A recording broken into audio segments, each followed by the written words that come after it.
थी, क्या कुछ खुलासा कर रही बाराबंकी पुलिस इसमें? देखिए, दिनांक 3 मई को थाना मसौली क्षेत्र के ग्राम मलौली में एक व्यक्ति की हत्या हुई थी, जिनका नाम सत्येंद्र विश्वकर्मा था और इन्होंने फार्मासिस्ट की डिग्री ली हुई थी और उसी मलौली गांव में अभी 6 महीने पहले एक मेडिकल स्टोर इन्होंने खोला था।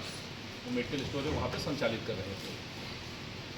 पुलिस को ये सूचना मिली कि 3/5/25 की रात्रि में कुछ लोग आए और इनके साथ मारपीट किए, डंडों से पिटाई इनकी किए और इनको हॉस्पिटल ले जाया गया। इनकी मृत्यु हो गई थी।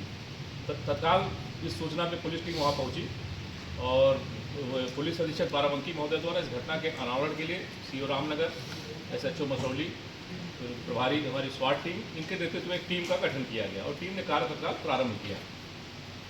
इस घटना की इन्वेस्टिगेशन जो हमने प्रारंभ की तो तत्काल 2 हमें महत्वपूर्ण सुराग इसमें मिले, जिसमें जो मेडिकल स्टोर था वहाँ पे एक CCTV कैमरा लगा हुआ था और घटना कारित करने के बाद अभियुक्तों के द्वारा उस CCTV कैमरा तोड़ दिया गया था।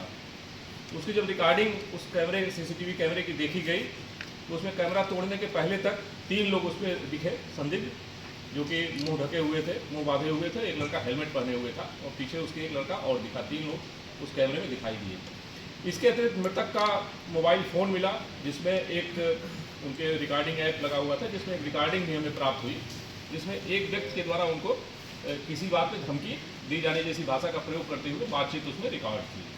ये दोनों बड़े ही महत्वपूर्ण सुराग थे और इसके आधार पर हमारी टीम ने इस केस को इन्वेस्टिगेट किया और इसमें आज इसको वर्कआउट किया गया, जिसमें 2 अभियुक्तों को श्रीराम शुक्ला जो कि रामनगर का रहने वाला है और दूसरा पंकज मौर्य जो कि सफदरगंज क्षेत्र का रहने वाला है, इनकी गिरफ्तारी की है।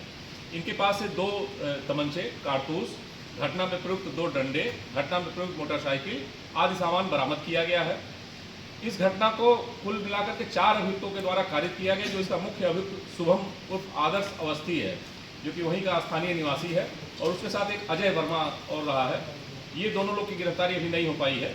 इनके विरुद्ध पुरस्कार घोषित कराया जा रहा है इनकी गिरफ्तारी पे और बहुत जल्दी इनको भी गिरफ्तार कर लिया जाएगा।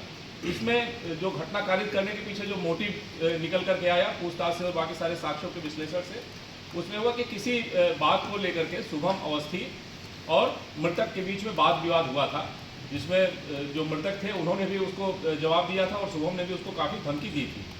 एक जिस बात को लेकर के उसका विवाद हुआ था उसमें यह था कि एक युवक इनकी दुकान पर कार्य करता था, उसके परिवार के किसी के साथ अभियुक्त शुभम के द्वारा बदतमीजी की गई थी, जिसपे इनके द्वारा शुभम को समझाने का प्रयास किया गया था, जिसके बाद उनके बीच में कहा-सुनी हुई थी और इसी के बाद दोनों में काफ़ी रंजिश इधर कुछ दिनों से बढ़ गई थी, जिसको लेकर के शुभम ने अपने दोस्तों के साथ मिलकर के योजना बनाकर के घटना कारित की।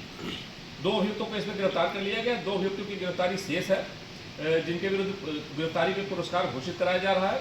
इसमें सभी जितने भी तथ्य हैं, जितने भी साक्ष्य हैं, उनको सबको विश्लेषित किया जा रहा है। अभियुक्तों से गहन पूछताछ की जा रही है और आगे जो भी तथ्य निकल करके आएंगे उसके आधार पर विधिक कार्रवाई की जाएगी। जो अभियुक्त हैं और उनके जो सहयोगी हैं, उनकी क्राइम हिस्ट्री के बारे में इसमें एक जो अभियुक्त निकल करके आया है शुभम, उसके विरुद्ध पूर्व से 2 मुकदमे थाना मसौली पे पंजीकृत हैं, जिसमें से एक हत्या का मुकदमा है। बाकी और अभी हम गहनता से इसकी जांच कर रहे हैं और जिनके विरुद्ध भी आगे चीज़ें निकल करके आएंगी उसके आधार पर कार्रवाई की जाएगी। सर, पुलिस ने जो इंट्रोगेशन में कुछ लोगों को हिरासत में लिया था, वो लोग तब तो कुल मिलाकर इसमें हिरासत में किसी को नहीं लिया गया था। इसमें पूछताछ कई सारे लोगों से की गई थी, क्योंकि हत्या की घटना थी। वहाँ स्थानीय कई लोग थे और घर वालों ने कुछ लोगों पर संदेह भी जाहिर किया था। कई सारे लोगों से इसमें पूछताछ की गई थी और उसी सबसे पूछताछ और साक्ष्यों के विश्लेषण और साक्ष्य संकलन के आधार पर आज इस घटना का खुलासा किया गया है। उस समय ये कहा गया था कि मृतक की जो बहन है उसने आरोप लगाया था कि जो लड़की थी उसने कि हमारे भाई पे शादी का दबाव बना रही थी और बिजनेस पार्टनरशिप के लिए दबाव बनाने जा रहा। जांच में कई सारे तथ्य सामने आए। जांच जब इसकी प्रारंभ की गई तो बहुत सारे लोगों से बयान लिए गए, बहुत सारे लोगों से पूछताछ की गई, गोपनीय रूप से भी जानकारी की गई और जो सारे तथ्य निकल करके आए हैं उसी के आधार पर आज खुलासा हुआ है।